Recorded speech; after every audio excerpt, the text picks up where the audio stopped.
Question: what kind of assumptions are you making about the people or circumstances you are observing? When you hear someone, see someone doing something, what interpretation do you come up with in your mind about them?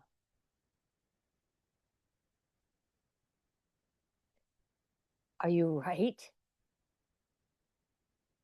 And why are you even trying to figure out what's going on in the first place? I would imagine that in childhood, it was a safe thing to do, to try to figure out what was going on when things didn't seemingly make any sense. And it was your role to make sense, to be your own navigator. And that's an exquisite skill to have. That's admirable, that's creative, that's very wise. And when life takes us along its journey and we get older and we can perceive more and we have more of a sense of awareness, those old ways of perceiving can still be, I want to say kick in, can still be active. But it doesn't mean they're right anymore, because those are the eyes, the ears, the interpretive capacities of, say, a 4-year-old, an 8-year-old, a 12-year-old, even a teenager. Case in point, the other day, I was looking at this magnificent picture window we've got here on the Atlantic coast, and I'm seeing someone on the beach with a paddle. So I'm thinking, oh, they're playing some kind of paddle game. And she's whipping it this way and whipping it that way. And there's like no, in my mind, there's no format, there's no structure, there's no way to tell what angle the ball is coming from or going to. I'm thinking, what is she doing? What a bizarre, what, this is like so bizarre. And I made up all these stories about how uncoordinated she was and like random and da da da da. And then for some reason, I simply moved over maybe 4 feet to get a broader view, not intentionally, but I got a broader view of what was going on out there. They weren't playing a game that I assumed was a net with somebody on each side and they're hitting it straight back and forth. They were playing tetherball. So it's the post with a line, a ball in the end, and you hit it this way, you hit it that way, you hit it this way, and you hit it that way. And I had to laugh at myself like I'm doing now because my interpretation was based on something I assumed. It wasn't based on the truth. And I thought, how many times have I done that? And do I do this? What an interesting habit of making things up, thinking, man, are they off? Boy, are they wrong? But we just don't know the bigger picture. And I'll pose this question: can we even know the bigger picture? So with a tetherball, that's an obvious, I'll call it container. Here's the game, here's how you play it. So it's going to look odd and random. And there's also the bigger picture of that person's childhood, that person's cultural influences, that person's lifestyle, relationship, work, their ancestral influences, their strengths, their weaknesses. There's so much more than we can ever know. The astrology, the health, their deepest desires, sorrows, dreams. We cannot really know everything. At least I don't think so. So I feel like inviting you, and I've been inviting myself now for days, to notice when I'm assuming something about somebody and letting that just melt away, letting that holding on to just drop away. So I can see with clear eyes. So basically, this is a Byron Katie uh, technique, so to speak. I did a lot of work with her years ago. What do you see? Woman on the beach, paddle in hand, movement. Boil it down to the simplest observation, the purest observation, and let go of everything else that comes. And notice how you feel with it. Notice the freedom. Notice the relaxation in the mind. Notice, I'll call it the lack of efforting, the lack of trying to figure it out, trying to be right, needing to know. Noticing the mechanism that comes into play. That, like I just said, the needing to know, the needing to be right, the needing to understand, the needing to have a bigger picture that you can hold on to, even if it doesn't fit. So I'd like to take you on a little journey, an energy clearing journey, to gather your energy from those other times when you've given your power away, your energy away, and use your creativity. And perhaps there were times when you needed to. Perhaps these were highly intellectual choices that helped you navigate life in a safer way. But they're simply outdated now. They're simply not supporting your creativity, your capacity to be in the world in a truthful way. And to be available to, I'll call it, the nuances of the current moment. So I invite you to close your eyes if you're in a safe, quiet place. You might want to have a journal nearby so afterward you can do some journaling.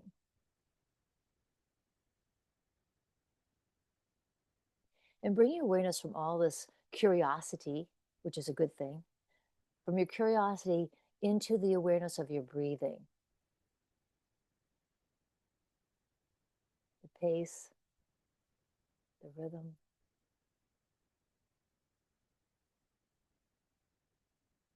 What capacities in your body are waking up? Your awareness of them, I should say.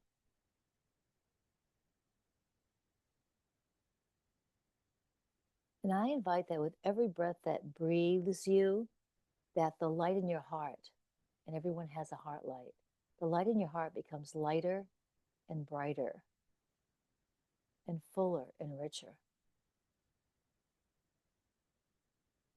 And that the frequencies in your heart become more, I'll call it, that you become more awake to them. And simply notice what you notice. Sensations, energies.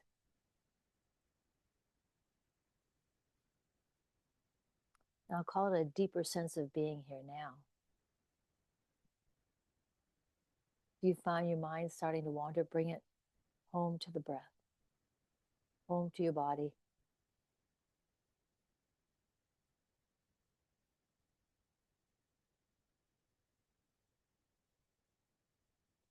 And I'm going to call your energy, invite your energy to come to you from the different places and spaces, dimensions that you have stored or given your energy away to, invested in, whose time it is to claim it now. Yeah, there we go.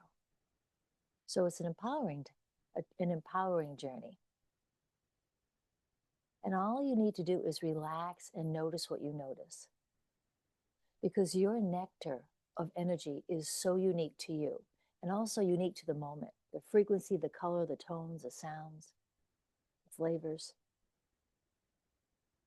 So the more you relax, the more you'll be able to sense, to feel, to notice the subtleties of your energy moving in coming home. So calling all your energy from your womb time.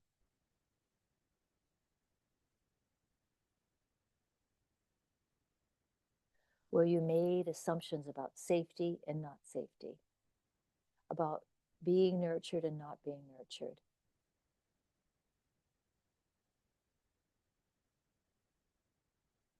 Beliefs about not being wanted or being wanted.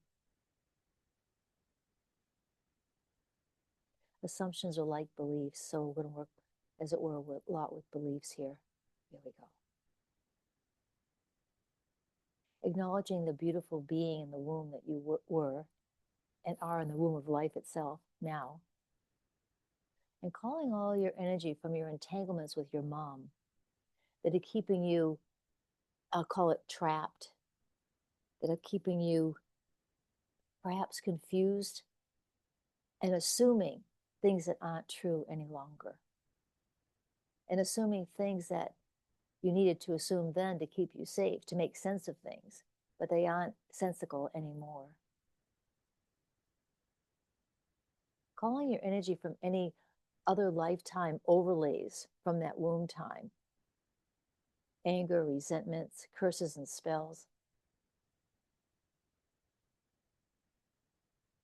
Calling your energy from your mom's emotionality, whatever that may have been. Thinking it was you, or maybe that you were at fault or you were at cause. Making up stories about what it meant for you. And from that nonverbal place.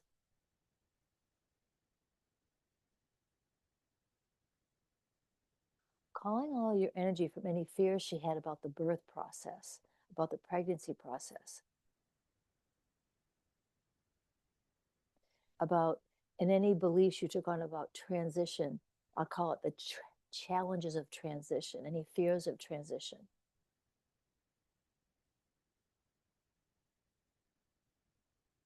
Calling all your energy from any doctors or medical assumptions, impressions. Yeah. Sometimes my body shakes when things are true.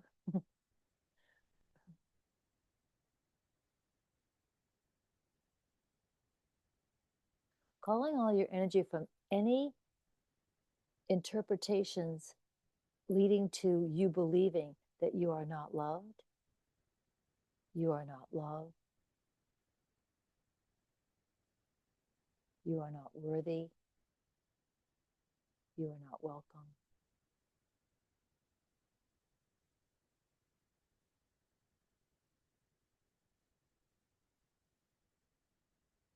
Take some deep breaths. Whew.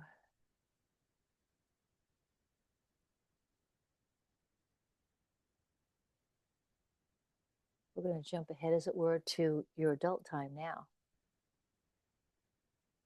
Calling all your energy from wherever you're making up interpretations of your relationships with other people, with yourself, close friends, partnerships, love ships, family ships, work ships.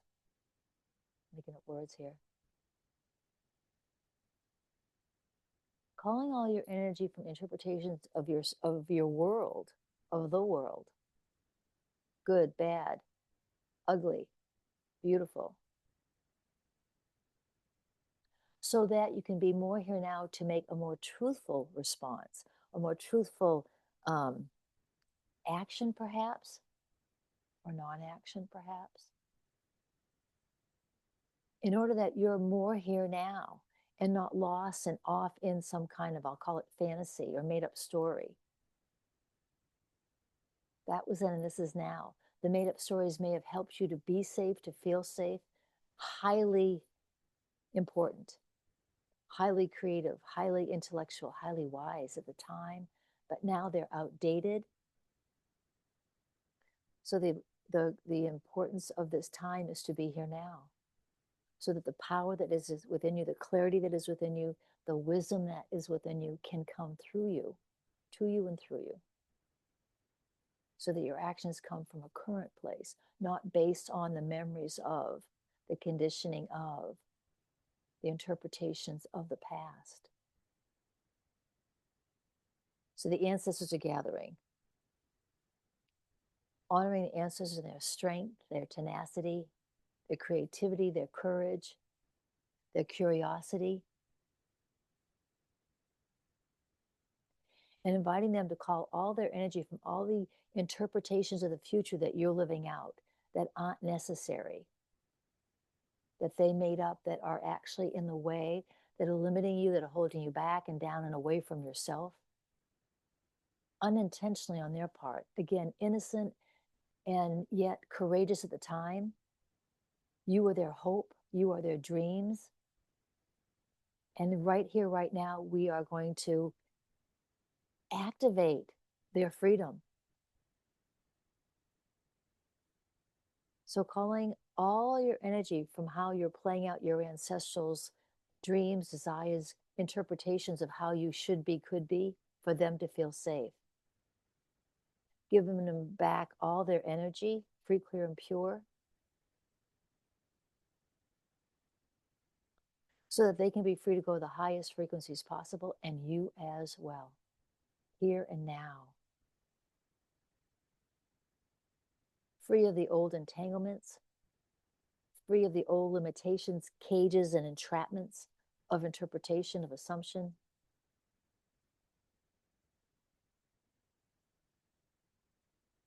Notice what you notice in your body, around you, any images you're getting. Let's invite the ancestors to give you a message. What is it they want you to know now from this new place within them?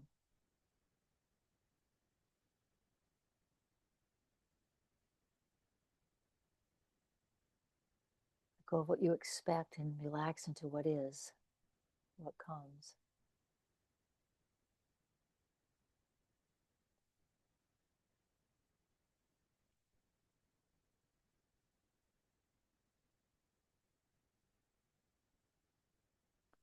And let's notice if we have any of the same dreams that they had, any of the same desires.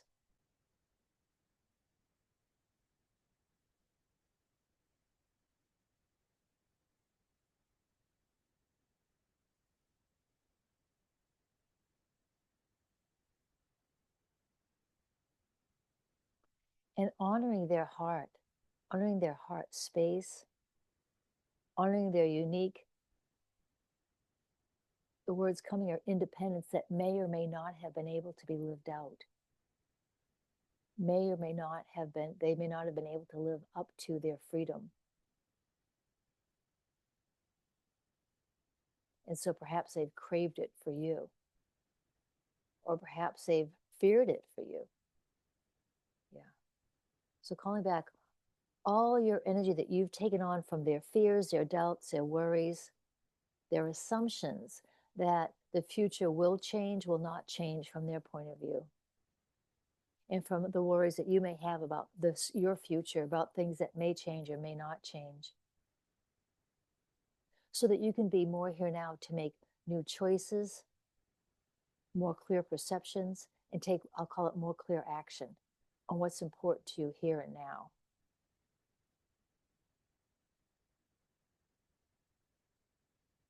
Let's give thanks to the ancestors for being here and showing up, all the younger ages and stages, the womb time.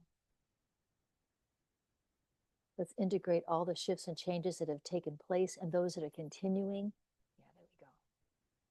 So that you see, notice, feel the organic differences that come to you, come through you, that you might be surprised with how you're responding, how you're perceiving. You might be surprised at the freedom you have to see without labeling, to see without assuming,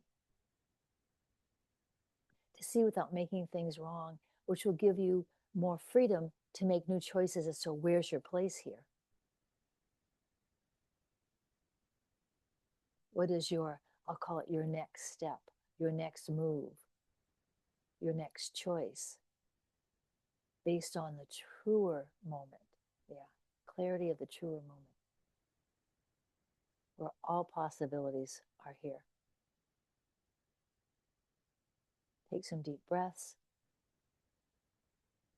Open your eyes if they've been closed. Give your spine, your neck, your head, your shoulders some movement. Circles are really good. Different directions.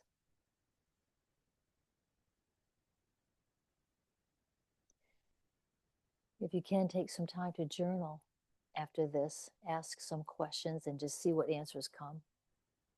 If you haven't journaled before this way, try writing with your other hand, so to speak, your non-dominant hand. It can free up the mind from expectations, assumptions, trying too hard.